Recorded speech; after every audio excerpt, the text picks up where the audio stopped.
யாக்கோபு Jacob chapter 5 verse 16. James chapter 5 verse 16. ஒருவருக்காக ஒருவர் ஜெபம் பண்ணுங்கள். Pray for each other. இந்த ஒருவருக்காக ஒருவர் ஜெபம் பண்ணுவது என்பது வேதத்தில் பல இடங்களிலே நாம பல சம்பவங்களூடாக பார்க்க முடியும். In many places in the Bible that we can see this act of praying for each other. நான் குற்றப்படுத்த விரும்பவில்லை. I do not want இந்தியாவுல பெரிய பெரிய ஊழியங்களிலே இந்த பங்காளர் பிரேயர் பங்காளர் திட்டம் என்று இருக்கும். In many big churches in India we have this prayer partner group. நான் விசுவாசிக்கிறேன் இதுல சில பேர் வந்து பிரேயர் பங்காளர் திட்டத்தில் இருப்பீங்க இப்போ. I believe some of you would have been taking part in that group. Monthly ஒரு சந்தா மாதிரி கட்டிட்டு ஓகே அவங்க எங்களுக்கு ஜெபம் பண்ணுவாங்க, பர்த்டே வரும் பொழுது ஒரு விஷஸ் அனுப்புவாங்க. So this monthly you will just pay a subscription and then you pray for their needs, and when the birthday comes they will pray for you. நான் அத குறித்து பேசல. I'm not talking about that. அது நீங்க சும்மா காசை மட்டும் கட்டிட்டு நீங்க இருப்பீங்க, அவங்க உங்களுக்காக ஜெபம் பண்ணுவாங்க. In that you will just simply pay the money and somebody else will be praying. சரி, அது அவங்களுக்கு கொடுத்த வெளிப்பாடுகளா இருக்கலாம், அதுக்கு ஏற்ற பலன்களை நீங்க பார்த்திருக்கலாம். Maybe that might the revelation that they have got and you would have seen the effect of that.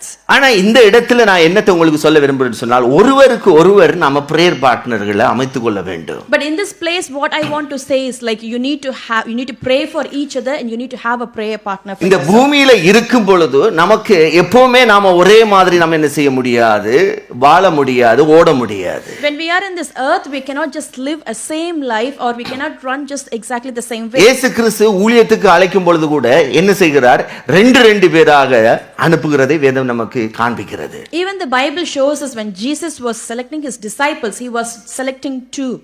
So அங்கே ரெண்டு பேரை இணைப்பதற்கு ஆண்டவருக்கு ஒரு நோக்கம் இருந்தது. So God has a purpose for selecting two at a time. இப்போ நாம் தனியாக ஜெபிக்க முடியாது என்பது கிடையாது. பரிசுத்த ஆவியானுடைய துணையோடு நாம் ஜெபத்திலே தனியாகவும் வளர முடியும்.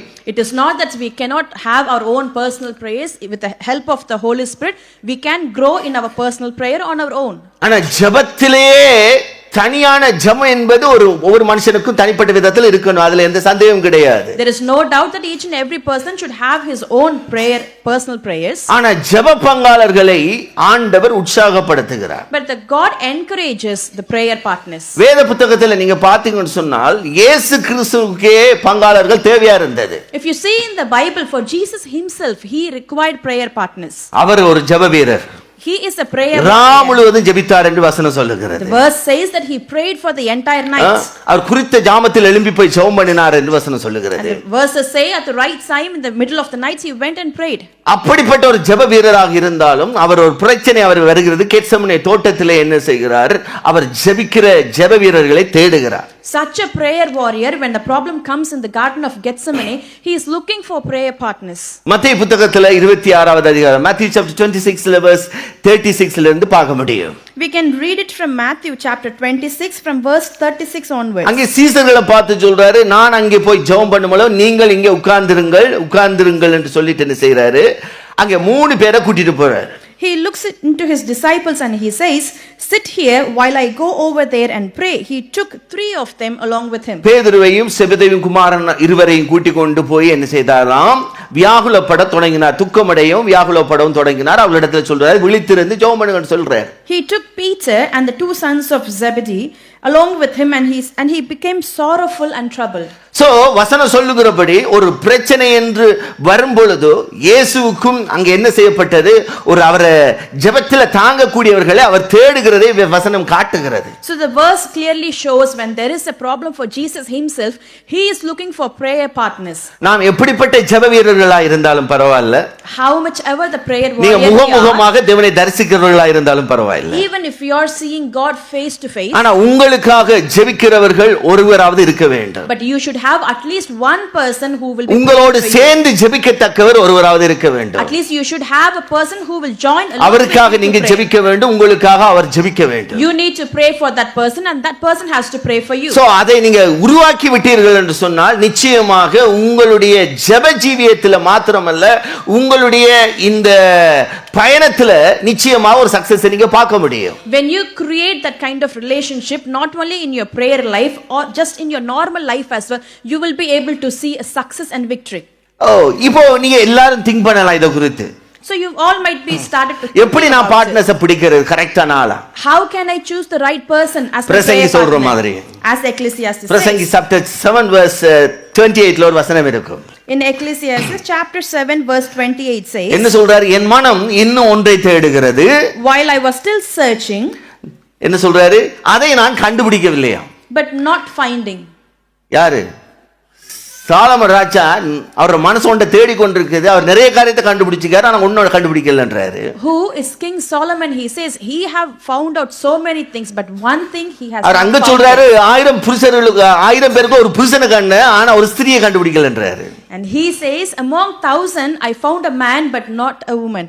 இது மாதிரி தான் இந்த பிரேயர் பார்ட்னர்ன்றதும். And that is how exactly the prayer partner. Prayer பார்ட்னரை கண்டுபிடிக்கிறதுன்றது ஈஸியான காரியம் கிடையாது. It's not an easy task for you to identify your prayer நான் partner. என்னுடைய பர்சனல் எக்ஸ்பீரியன்ஸ்ல இருந்து உங்களுக்கு சொல்றேன். I'm just saying it from my personal experience. எல்லாரோடும் நீங்க தனிப்பட்ட விதத்துல சேர்ந்து ஒருமனப்பட்டு ஜெபிக்க முடியாது. Not with everyone that you will be able to join, and with oneness you will be able to pray.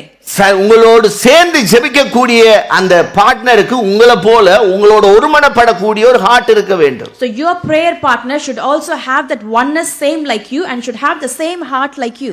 இன்றைக்கு சில பேர் சொன்ன மாதிரி ஹஸ்பண்ட் வைஃபாக நாம் இருந்து பார்ட்னர் பிரேயர் பார்ட்னர்னு சொல்லிட்டு சொன்னாலும், As many of you have said today, even if a husband and a wife are prayer partners, so உண்மையிலே அது ஒரு blessing தான் ஹஸ்பண்ட் வைஃபாக சேர்ந்து ஜெபம் பண்ணுவது என்பது. definitely it is a blessing when you just pray as a husband and wife together. ஆனா அவங்க ரெண்டு பேரும் ஒருமனப்படுறது என்பதுதான் அங்க இருக்கிற இம்பார்ட்டன்டான ஒரு காரியம். But the main important thing among that is that oneness between them. அங்க ஜெபம் பண்ண கூப்பிட்டா அவர் சொல்வார், நம்ம கொஞ்சம் கடைக்கு போயிட்டு வருவோம்.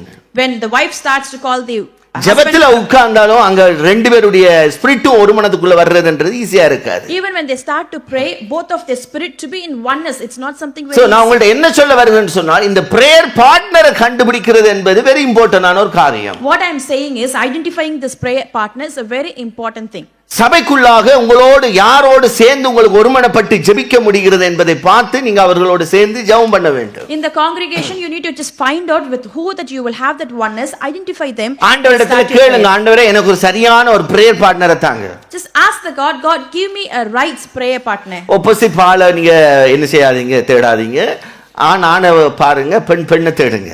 Do not look for the opposite sex, but woman look for a woman and a man look for a man. ஏன்னு சொன்னா நீங்க சில காரியங்களை நீங்க ஓபன் பண்ணி அவங்க இடத்துல ஷேர் பண்ண முடியும். Because only then you will be able to open up and share நான் இப்ப certain பிராக்டிகலா things. தான் நான் உங்கள்ட்ட பேசுறேன். I'm just talking to you very practically. புரியுதானே? பிரேயர் பார்ட்னர்ன்றது பிரேயர் பார்ட்னர் மாத்திரம் தான் இருக்கணும் இல்ல, அதுக்காக தான் சரியான விதத்துல அந்த ரிலேஷன்ஷிப் இருக்கணும். So prayer partner has to be just a prayer partner, and that relationship has so to be right. அப்படின்னு சொன்னா உங்களுக்கு ஏற்ற இப்ப பசங்க இருக்கிறாங்கன்னா பையங்களுக்குள்ள யார் ஜெபம் பண்றாங்கன்றது நீங்க பார்த்து உங்களோட சேர்ந்து ஒரு ஆள் அவங்களை நம்பி ஷேர் பண்ண முடியுமோ அதை மாத்திரம் ஷேர் பண்ணி பழகுங்க. So the things that you can trust them and share, those அந்த ones ட்ரஸ்ட் எப்படி எந்த அளவுக்கு பலப்படுகிறதோ அதுக்கேற்ற விதமாக உங்களுடைய காரியங்களை நீங்க பகிர்ந்து கொள்ளுகிறதை இன்க்ரீஸ் பண்ணி கொள்ளலாம். how much your trust gets strengthened. நான் இப்ப based on பேசுறது that. இப்ப பிராக்டிகலா பேசிக் கொண்டிருக்கிறேன். I'm just talking very practically here. ஏன்னு சொன்னா அது ஒரு சேலஞ்சான விஷயம். Because it is a very இப்ப challenging ஹஸ்பண்ட் thing. வைஃப்ன்றது நோ ப்ராப்ளம், அவங்க எதை பகிர்ந்து கொண்டாலும் அது அவங்கள தாண்டி போகாது, போனா பிரச்சனை.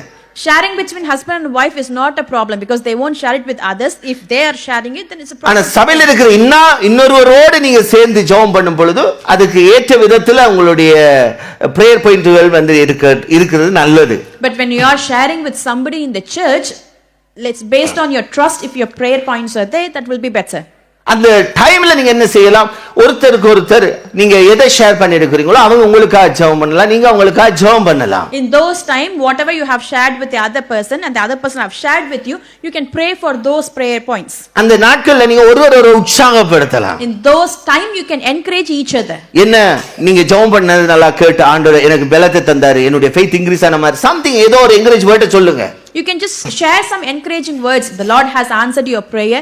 Because of that, my prayer life has நான் உங்கள்ட்ட been சொல்ல வர்றது strengthened. நல்லா புரிந்து கொள்ளுங்க. Just understand what I'm trying to வசனம் say. சொல்லுகிறது நம்ம ஒருவரை தேற்ற வேண்டும். The verse says that we need to encourage each other. நம்ம ஒருவரை உற்சாகப்படுத்துவது அவசியம், அதுக்கு தான் சபை இருக்குது. It is very important that each and everyone has to encourage other. So அப்ப இயன்ற வரைக்கும் நாம் என்ன செய்ய வேண்டும், ஒருத்தரை என்கரேஜ் பண்ணும் பொழுது தான் உங்களுடைய ரிலேஷன்ஷிப்பை பில்ட் பண்ணுவது ஈஸியாக இருக்கும். As far as we encourage each other, it will be helpful for us to build our relationship. அப்ப பிரேயர் பார்ட்னர்ன்றத நீங்க அது எப்பவுமே என்ன செய்யணும், உங்க வாழ்க்கையில எந்த காரியமாக இருந்தாலும் என்ன அவசரமாக இருந்தாலும் அந்த காரியங்களுக்காக இவரை நம்பி சொல்லலாம்ன்ற லெவலுக்கு உங்களுடைய அந்த ரிலேஷன்ஷிப்பை பில்ட் பண்ணிட்டீங்கன்னா ஈஸியாக இருக்கும். If you just build your relationship to an extent, whatever the problem is in your life or how difficult situation it is, if you can able to share with that person, which is good.